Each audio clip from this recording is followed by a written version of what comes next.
Hello children, today we will study cell. Cell is called the basic functional and structural unit of life. All living things, whether plants and animals, are made up of cell. Now cells are so minute that they cannot be seen with naked eye. We have to use a microscope to see the cells.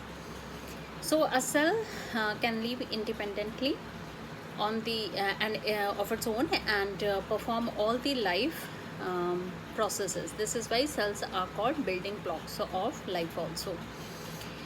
Now cells are very minute and hence they cannot be seen without a microscope. Discovery of cell, it was Anton van Leeuwenhoek who first discovered a simple microscope, and he first saw the cells of blood, but those were living cells. But it was Robert Hooke who has actually seen who developed the compound microscope using two lenses, and he saw a thin slice of cork and he saw the dead cells of the cork. Now these cells were in the form of the bricks of the, very similar to the building blocks or the building bricks of a wall, and hence looked like the small rooms, and so he named them as cell, because in Latin the word cell means the rooms, and there how the cell got its name. So it was Robert Hooke who coined the word cell.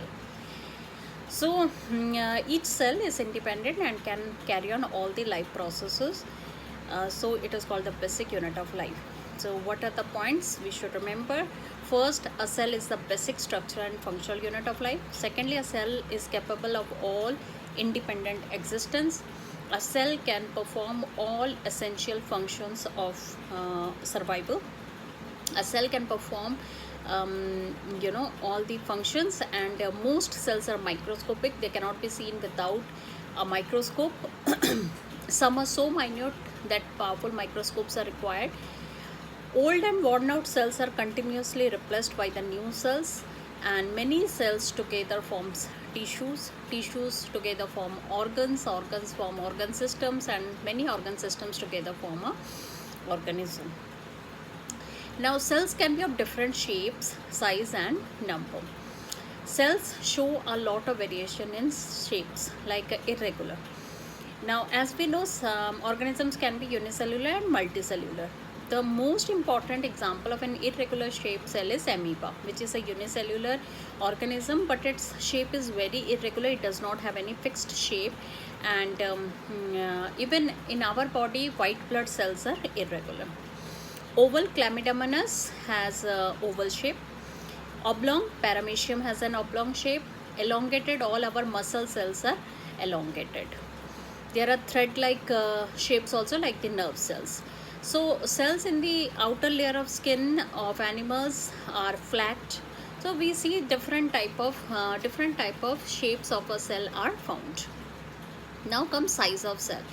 Now again, the size of cells are also quite different from one another. As we know, cells are very minute. The average cell size ranges from 3 micron to 30 micron. The size, the smallest cell is that of bacteria, and the smaller cells of human beings, the smallest cells present in human body are the red blood cells. Hence egg measures about 6 centimeter in length, and that of the ostrich egg is the biggest cell we have seen, that is around 23 centimeter.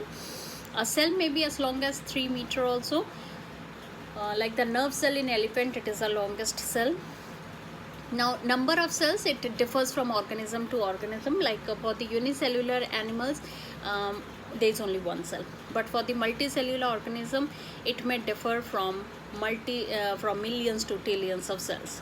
Now say suppose a rat has millions of cells, so elephant will have millions and trillions of cells. Now comes basic structure of cell. Even though most cells vary in size, all the cells have certain basic structure. Like every cell is the outermost covering of the cell is the cell membrane. So every cell has the outer or bounded by a membrane called the cell membrane or the plasma membrane. It is filled with a jelly-like substance called protoplasm. The protoplasm again has two parts: a darker, denser part almost in the center, it is called nucleus, and the semi-solid jelly part called the cytoplasm, which surrounds the nucleus. Now, what is cell membrane or plasma membrane? Now, each cell is bounded by a deeper, delicate skin-like membrane called cell membrane or plasma membrane. Now, this is selectively permeable. That means it allows only certain things to pass through it. That is why it is called selectively permeable. Now, what is the function of cell membrane? First of all, it gives a definite shape to the cell.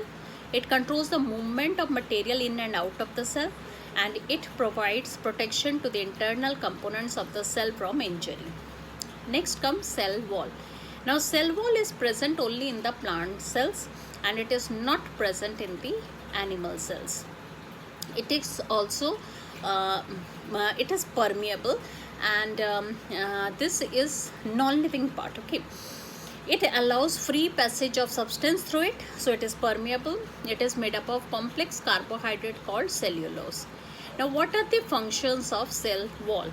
Now, cell wall give rigidity to the plants. It gives a definite shape to the plant. It provides strength and rigidity. Next comes nucleus. Now, nucleus is a very important part of the cell. It is almost in the center of the cell, and it controls the cell. It is usually spherical or oval in shape. It is surrounded by double membrane called the nucleus membrane. The nuclear membrane encloses a colorless dense fluid called nuclear plasma.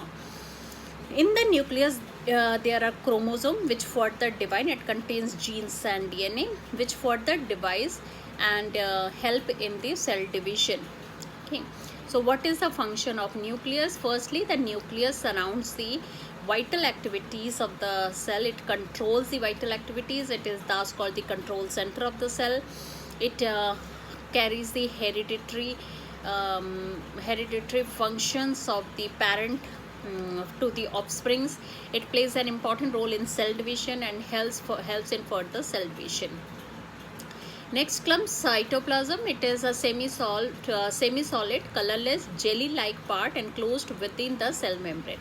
Most cellular activities occur within the cytoplasm only, and with the help of other cell organelles. Now, what is the function of cytoplasm? It helps in the distribution of molecules and nutrients within the cell, and it helps in the exchange of materials within different cell organelles. In our next lesson, we will read about the other cell organelles and its functions. Thank you.